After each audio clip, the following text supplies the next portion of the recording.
everybody. Welcome back to the podcast You Don't Understand. Today we wanted to talk a little bit about not talk, but I think more dive deep into communication between me and my mom. In the previous episode, we left off on how therapy was a huge part of my life. And coincidentally, it also became a huge part of my mom's life too, because we ended up going to a couple sessions together.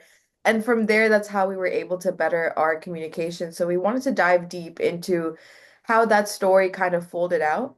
So I'm gonna hand it over to my mom. She can talk a little bit about that as well. Yes. So about therapy, yeah, I mean, we did mention that you were going through depression, you were suicidal. So it was something that I couldn't ignore or deny that whether I fully accept or believe in it, that was like not important anymore. I had to make sure that I'm able to give the help that is needed, as a parent. That's my first responsibility. So we did try. I do want to mention this that, with therapy also, we tried couple of therapists before we finally found someone that you were very comfortable. You were feeling very positive talking to her. And when I was there, I also felt very positive that she really came from a very neutral space and I could trust her the way you could trust her as a client. I could also trust as a patient. So I guess that is one thing very important. I guess we both should mention here is that finding the right therapist is very important. And I know that the system that we live in US, what is allowed in our network. Sometimes most of the therapists don't even accept the insurance that we have. But then we must, within our means, try to find a therapist that works for both of us and where we both feel individually confident and we can trust, not that, oh, this therapist is good for my child versus this therapist is good for me too, because I am also equally a part of that process, and I can trust this therapist because the therapist is able to understand what I'm saying. So that one point I would definitely want to say it here so that parents can understand that just finding one therapist and two, no, you could probably go through four, five before you really find someone. So please invest that time and money and energy into it. That's very important. We did, I think, in our third attempt, reach someone that really, from the first meeting itself, I think you also felt very confident about being with her. And Shout out, I also, shout out to Dr. Gillespie. I love yes, her. yes, she was amazing. And I also felt in the first meeting itself, I felt that I can talk to this therapist, at least she will hear my side also as neutral as possible. So, yes, therapy was a key for both of us because as a parent, I mean, you can give your perspective as a child, but as a parent, immigrant parent in this country, and first time child, it's not like I had other children before I came to you. So, with you, a lot of was my trial and errors also because I was first time parent. A lot of things I did not know, so being open to that idea itself was a process in me. I had to bring myself to that point where I had to put my parental ego down and saying that no, just because I have to take my child to therapy doesn't mean that I have failed as a parent. A lot of time parents go through this guilt also, and somewhere there is a shame attached to it. There are so many conditionings that we have. So first in my head, I needed time to process that it's okay. It's okay because what is more valuable for me? It's about making sure that I have you and a very healthy relationship versus losing you forever, And I'm open, not out of fear that, oh, I'm going to lose you, but I'm open to anything and everything that I can do in my power to make sure that I and you have come back again, we can communicate again, that relationship can rebuild again, you know. So I came with a very positive attitude. I did not come out of fear. Sometimes I do see parents approaching this with a lot of fear in them, that they want to do these things because they don't want to lose the child. But then with that fear, what happens is that you are still very limited in your approach towards doing these things. So as a parent, I came with a very positive attitude, and I was really willing to do anything and everything change within me to make sure that I am doing everything right to make this work, you know. Yeah, you tell me, what were you thinking, like, you know, as a child at that point of time, you know, with your experiences and I yeah. think going into it, I prior to finding, the therapist that really worked for me, I did have a couple rough experiences with a therapist before that. So it wasn't that I was necessarily not open to it. I was just a little bit hesitant because I thought that this was just gonna be like this is how it was. Like I'm never gonna find a therapist that works for me. Like it's just always gonna be like this. On top of that, I do want to say that I did feel some resistance from you about therapy initially, and it wasn't because you didn't want, like, it's not that you didn't want me to get better. That's why you didn't want me to go. I think because the rhetoric you would give me was, well, you can come and talk to me. Why do I need to pay for you to come and talk to somebody else? So because you would say stuff like that to me, I was like, well, I mean, like should I even go? Like I started doubting whether this was, even a good option to begin with. Like I knew deep in my heart that like this is what I wanted to do, but I wasn't able to find the right therapist and I was still getting resistance from you. And I didn't understand why I was getting that resistance because you're just saying I don't think you need it. Like why do you need therapy? Just come and talk to me. Um, and I didn't understand where you were coming from either. So I was a little bit hesitant to begin with. Once I started talking to Dr. Dulesky, it was definitely life changing. Like that woman definitely saved my life. But I still was met with, like, initially you can agree to that there still was a lot of resistance. You would pick me up from therapy appointments and the first thing you would say is, well, Doctor, why are you doing this? You can come and just talk to me. Like there's no reason for me to be paying all this money. And I really wish you had never said that because you're not necessarily wrong. Like the idea is I should be able to come and talk to you about everything instead of having to pay someone to come and talk to them about my problems. So you just saying that over and over again and then rubbing that salt in the wound just made me feel so much more guilty and shameful about going in the first place. And I think that was another added reason as to why it took us some time to like really start communicating with each other better. And it wasn't until Dr. Gillespie like brought both of us to the table. Like we really needed that mediator. And had we not decided to go through to a couple therapy sessions together and have, her sit there and be the mediator between the two of us, I don't think we would have been able to ever figure out the communication barrier between us. I agree. And as I was mentioning earlier, also that the resentment on my part was not that I don't want my child to get better. I mean, of course, I want my child to get better. That's the reason why I'm even there, you know, because my whole life is revolving around you and Adi, you know, literally. So, but the resentment was that, am I able to trust a third person who has not even met you or known you versus me, the parent, you know, who has raised you and brought you into this world, and I know literally everything about you, and, you know, who can be better than me to understand you? So that was one thing in my head, you know, and so I wasn't able to fully trust someone else over me. That is where my insecure parent is, you know. As much as I want all the help for you in the world, but I still feel that I should be that one, not someone else, you know. That was one resentment. And of course, this is an expensive process sometimes, because most of the time insurance doesn't cover most of these expenses. Definitely, it was not coming from the space of money as much. But again, this has been a very crucial point that we and you and me should dwell later on as we continue. That um, what we say and how we say is a very big lesson to learn. At least in, I don't know about the earlier times when I was growing up, didn't have the pressure of speaking the right thing at all times. I never had that pressure.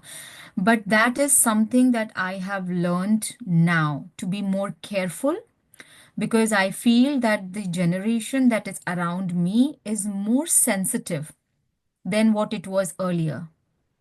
Or maybe it was, no, I think it wasn't as sensitive as it is today. I think now while I'm talking to you, I'm also in my head recollecting my times and my friends and, the conversations that I would have. We were not this sensitive about everything. But I feel that nowadays the generation is very oversensitive. I'm not saying trying to make it as a good or bad deal. I'm just saying that that is the reality. And I have to be very careful of what I'm saying and how I'm saying. And that was a very big lesson I had to learn. And I can only thank you for that in my life. Everyone comes in your life to teach you something. I guess you came to teach me what I'm going to say and how I'm going to say. And I guess I haven't yet fully mastered it. I'm still learning. But I guess that was a big lesson. Yes, Dr. Deleski really came at the right time for you and me. And at this point, I can say that every dollar that I spent was worth every dollar. She was absolutely like the divine literally intervened in your and my life, and as a family also, because obviously the strain of the relationship, everybody experiences that in the family, and everybody is dealing with it in their own personal way. So I guess it was a good decision that finally we reached her. And what point you made was that initially she was only taking one-sided sessions, like just sessions with you. So as a parent, I'm sitting outside in the car and waiting because I'm insecure that I have left my child in someone else's hand.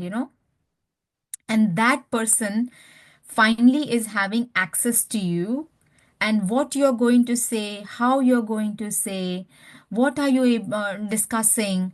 In that insecure parent is sitting there because I am getting like, I wish I was there. I could probably explain it better because I don't want the therapist to make an opinion of what you are saying is only the truth. That's where I'm saying that with Dr. Deleski, somehow the way she approached, I felt confident that she's only listening. Like I came to that point slowly and gradually, making myself prepared that no, I have to trust this process. I have to trust the process. I have to trust the therapist. And when my time comes, then I will tell my side of the story. But for now, I don't need to become insecure or anxious that I don't know what she's telling inside and what stories are being cooked inside and are they the real truth or not. Those parental thoughts that are going in my head because of my insecurity. But so that's what it was, like those conversations. So as soon as you would come out of therapy, I would be like, okay, so what did you guys talk about? And you would be like, you were so quiet and you're like, I don't want to tell you. And I'm like, I have to respect that because you don't want to tell me. But at the same time, the parent inside me is like, I wish she can open her mouth a little bit and she can just give me some hint, and then I'll wrap around my own story around it, and figure it out. But yeah, you were very stubborn. Stubborn. I don't remember if you did or didn't, but did you have a one-on-one with her, or did we just like I did have a one-on-one with her. so I was gonna ask if you could expand on that and how that experience was. Because that was So, your first time sitting down with a therapist, if I remember correctly, right? yes.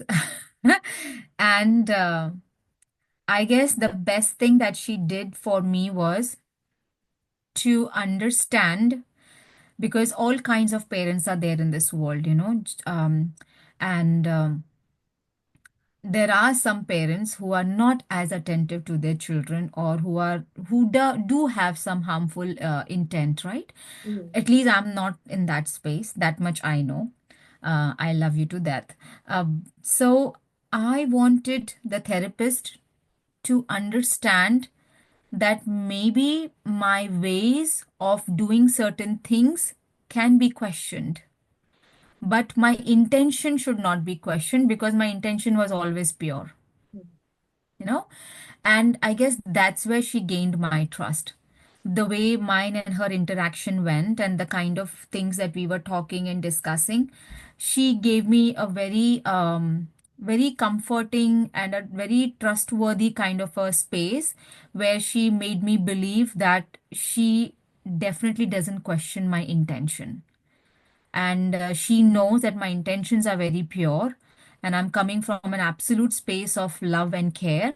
It is just that maybe I have missed, because of the generation gap, and because of certain non-understanding, being the first time parent, I might have not fully understood or expressed or done things in the right manner that would be right for you.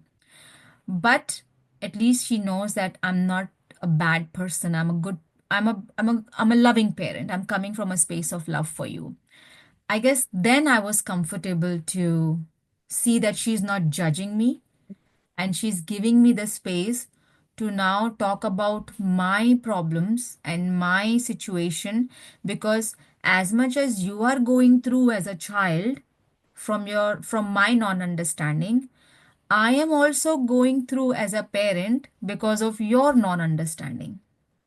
But because I am the parent, I have to bear the responsibility that I have to be the understanding one, because you're a kid, Mhm. right? So I don't have anyone to go and talk to and talk about my fears or my questions or my concerns, and I don't know whom to reach. So finally, I found that one person with whom I could openly discuss what is in my heart and how I'm processing it. Mhm. So that was a great meeting, and that's when I and her we came to this, that maybe, um, in fact, she felt it very strongly that it between you and me, it was purely more about communication and understanding how to learn to have that communication between each other. I guess that's the key between you and me, and I think that is the key with a lot of parent and children. It's not just you and me. I guess in relationship, the communication is the most important part. And um yeah, I'll let you speak a little, then maybe I'll speak. I was definitely going to say, I mean, going back to like the larger issue and how this could relate to other people, but it had always up until this point it was always you saying whatever you wanted to say, however you wanted to say it, and then me just having to interpret what you meant, right? You were saying X, Y, and Z, but you meant like ABC, right? So I had to sit there and do that interpretation in my head. And obviously that's what's going to cause the disconnect, because if I don't know exactly what you're saying, then I'm going to sit there and add my own perspective to it, my own bias, my own opinions, and it's going to completely muddle whatever the true meaning of what you were trying to say is. Um, and while I never, and I think this is what also caused a deeper disconnect is I know deep in my heart you don't mean any resentment, any ill intention. But when you say certain things in a specific way and I don't understand where you're coming from, my only logical thing is to think, well, oh, well, she doesn't care. Like, she doesn't care. She's a neglectful parent, yada, yada, yada. Like, for example, you telling me you don't need therapy, you can just come talk to me. I know it's not that you don't want me to get help. I know that. I know somewhere deep down you want me to get help. But then why are you so resistant to me getting help? Why are you sitting there and downing on me every single time I talk about wanting therapy or wanting to get on medication or wanting to do something that's out of the norm of what you might be used to? So in a moment like that, my only perspective then is to just assume that you don't care, that you don't want to see me get better, or even if, or you just have zero opinion altogether. You just don't want me to go to therapy because it's not something that you grew up doing, so it has no value to it.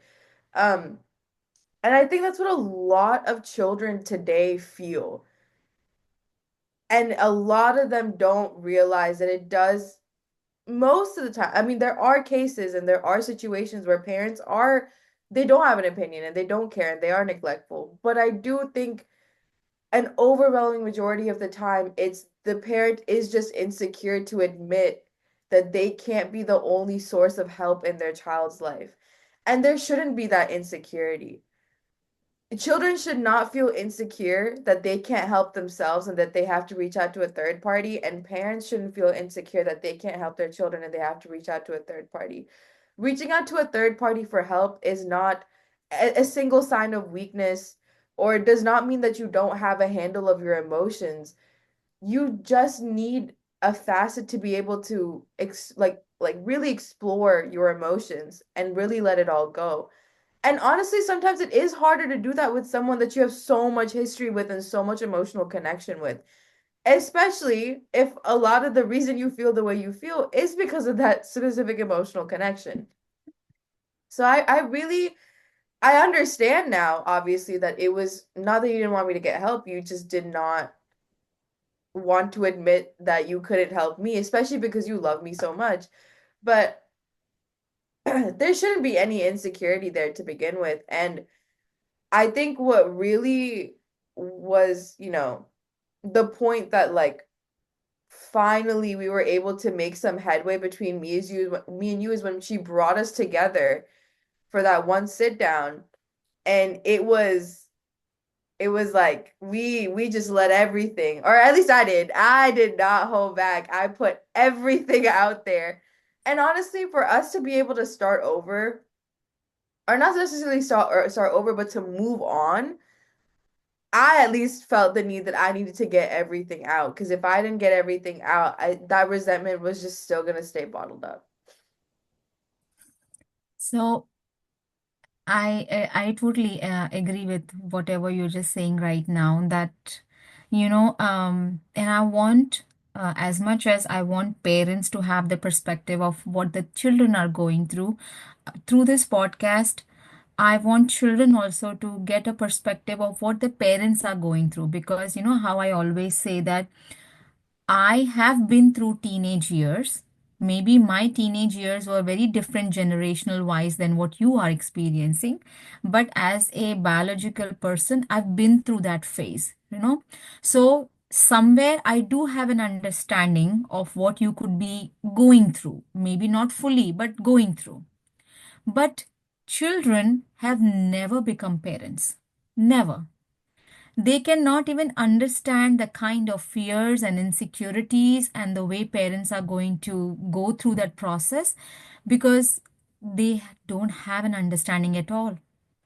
So, as much as so I want children to get an understanding through me, by me expressing what I have been going through in this whole process with you, so that they can probably put the same thought process or perspective to what their parents must be going through sometimes, because maybe they don't have this channel right now. We were fortunate enough that we destiny brought us to that point where we could work with each other and we were open to it.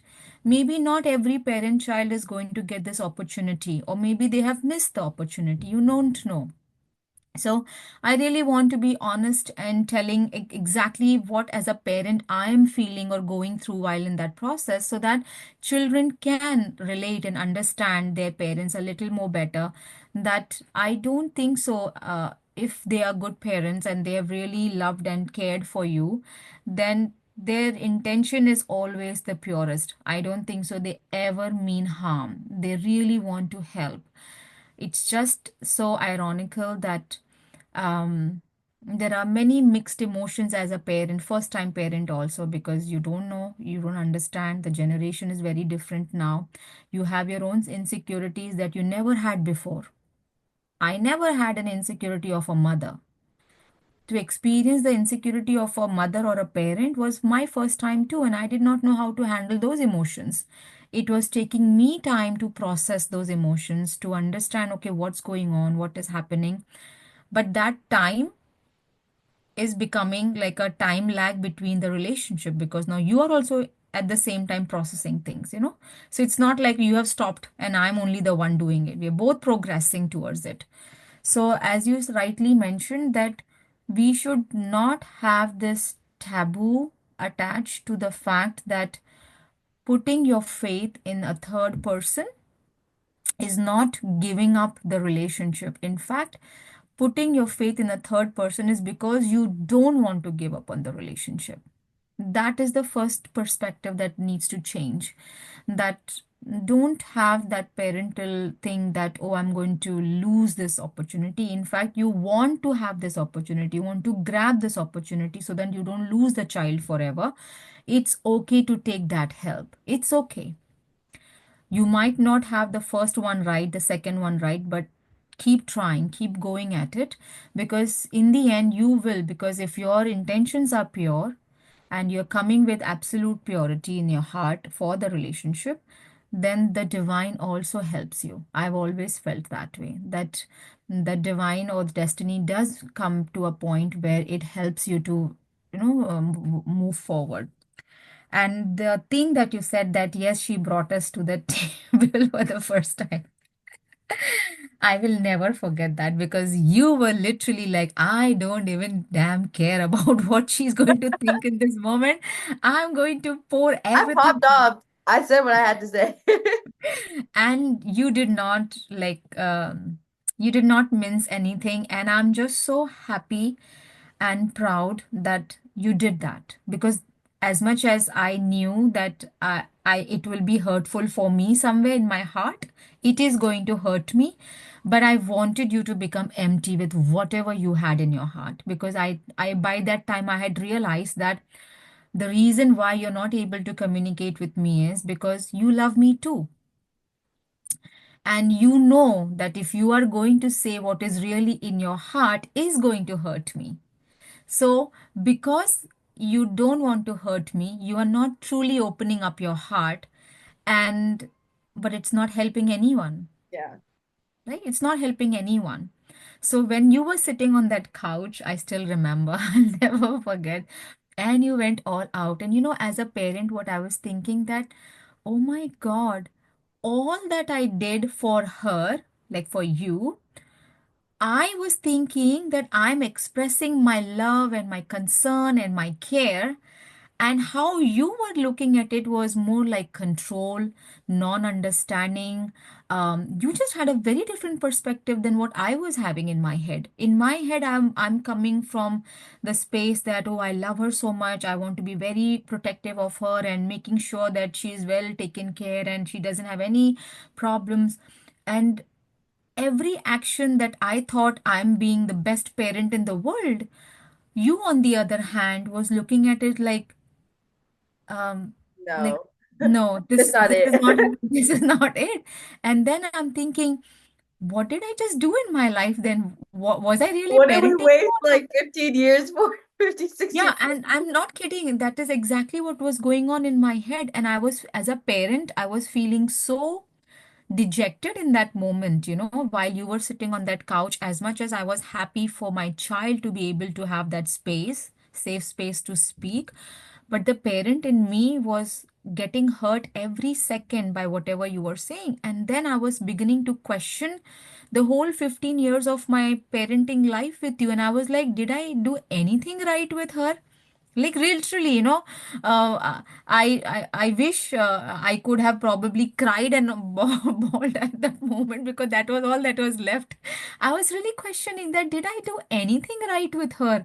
And what did I do for last 15 years with her? Like, she literally everything is twisted to From my side of the story, from my side of the coin, it is wonderful, beautiful. And from your side of the coin, it is the worst that can happen to you. And I'm like, what? So that meeting definitely opened up a lot. I was hurt, no doubt. I was very hurt when you were talking on that couch, as much as I was also happy for you. And I'm glad that you did that, whatever you did in that moment, because I really wanted to see to whatever that is, just fill, like empty it out. And then started my journey. Actually, after that episode or that counseling session, as a parent, I was like, I have almost failed my child. That's the feeling I got, that I've almost failed my child, even though I was coming from whatever perspective, but that's my head, a 35-year-old lady's head space. But as a child, how you are looking at the same incident, I failed or I did not understand that. So I was raising you as a parent from my headspace Yeah. without taking into account that you are not in the same headspace as me. So, whatever I'm telling you or I'm doing things with you, I have to always take in account how you are also going to perceive it so that the right message is conveyed. That gap is happening because we are two different headspaces. um, I am coming, no matter whatever pure intention I'm coming from, but I'm not looking at your perspective at all. I'm not in your shoes at all. And So, I don't now I don't necessarily blame you for that. Back then, I was very acutely aware. thank you very much. Back then, I was very acutely aware of the fact that, you know, you just were not seeing how what you were saying and what you were doing was coming across to me.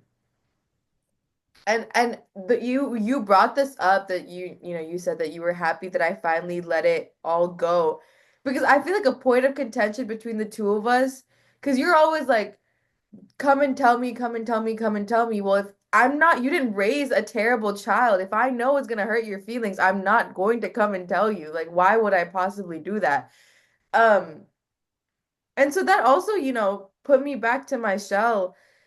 I just think I think that's where the generation, maybe it's the generation thing, maybe it's the immigrant thing. I think from my understanding of you growing up in India, like there there was only one perspective, right? Like what perspective your parents gave you was the perspective and you dealt with it and you moved on. But for kids, I don't know if it's maybe it's an amalgamation of both being a kid here and just a kid in this generation. We have a lot more areas to really hone in our free thoughts and our free opinions and our own perspectives. And maybe just collectively as a generation, we're just very stubborn. I don't think that's necessarily a bad thing. Um, but we have our own thoughts and we have our own opinion and the need to have an identity and to really hone in on that identity is something that and like have that unique personality is something that's very I mean I looking back like I've seen that culture for a very long time like going back to like when I was super young like even third and fourth grade so I think that also caused a huge disconnect. I think because you're coming from the mindset, well, my parents had one perspective and that's the perspective I had. So if I have one perspective, that's the perspective she's gonna have. But that's not the case. And I think that's the issue with so many other children and parents too. It's like there's never just one perspective, especially if you're raising a child in this generation or in America. There's never just one singular perspective in a household. These like kids today have so much more access to the world. Obviously, we're gonna have so much more free reign when it comes to our thoughts and opinions and our perspectives. I think that is a great point, and that is why like now when I talk to different parents and I try to share my experiences, I always tell them that it is very important for us to educate the generation that we are raising. You know, it's a very different generation that we are raising. In our times, we didn't have social media. As you just said, that one perspective, you know, everybody is going through that same perspective. It's not like every household is having different things, you know, mostly everybody is going through the same thing. But with you people, the exposure that you have right now with social media, with everything else, it's very different, extremely different than what we were going through. And it's very important for us to educate ourselves. And when I say us, as parents, to educate ourselves. But I don't want to sound like it's all parents' fault or it's only parents' shortcoming, you know. I guess um, somewhere as children also, I guess it's like striking that balance that somewhere children should also feel safe and comfortable, like how you said that you never doubted my intention. At least you knew that I didn't have, like, I wasn't a bad parent. Of course, I was giving you mixed signals because I'm like, here I'm like, come talk to me and you can talk about anything in the world to me. And then I'm biased because I'm insecure. So I'm biased also. So the moment you would come and tell me something which would give me that feeling that, oh my God, what if she really starts behaving like that? So I would I would still give you the space to talk, but the way I'm going to react and use the words, they would be like automatically shutting you down. Now I understand that very well, but in that moment, the parent in me is like already quite active, and he's like, okay, I'm halfway through, I've already stopped listening to you because my mind is constantly working. Okay, how do I make sure she doesn't move on to that step and we just push her back, you know? Yeah, so I guess we can definitely talk about it more in our next episode. And this is something that is a very key factor in building any relationship again. And we can dive more about what are the what are the changes I made to be able to improve my communication. And I'm sure you also made a lot of changes in how you are going to come from your end. You know, it's like now we are trying to come towards and meet in some point where we are going to make those changes and somewhere come together. So I guess maybe we can talk more about this in our next episode. But yeah, this was a very important thing, communication. Dude, Very important. yeah, that moment of the two of us sitting on that couch together, I think really changed the trajectory of where we went in terms of our communication, our relationship, like honestly, all aspects. Yeah. And yeah, we can definitely talk about it more in our next episode because there is so much I would want to express since I have this platform now. My side of the story as a parent. I don't think so. I ever got that opportunity even when we were going through that process, right? Because it was more about my focus on you Yeah. and what changes can I do. But I never expressed that through that process as a parent, how I was evolving. Mhm. So this is a great opportunity for me also to express now as a parent what I was going through and how I was transitioning and evolving with you. Yeah. So we can definitely dive into that more next time. Yes. Thank you everyone for tuning in. We hope you liked today's episode. Definitely like, share, subscribe, comment. Again, we really do want to increase our engagement with our viewers. So if you have any topics that you would like to hear about, do comment them down below and we'd love to make a podcast episode about them. Once again, thank you so much for tuning in and we hope to see you guys next week. Thank you, everyone. And yes, see you all next week. And looking forward to see any comments and suggestions that we can do. We would love to do that because that's all why we are here doing this. So thank you and thank you, Diksha. Thank you, Mama. Bye, everybody. All right, bye. Love you, Beta.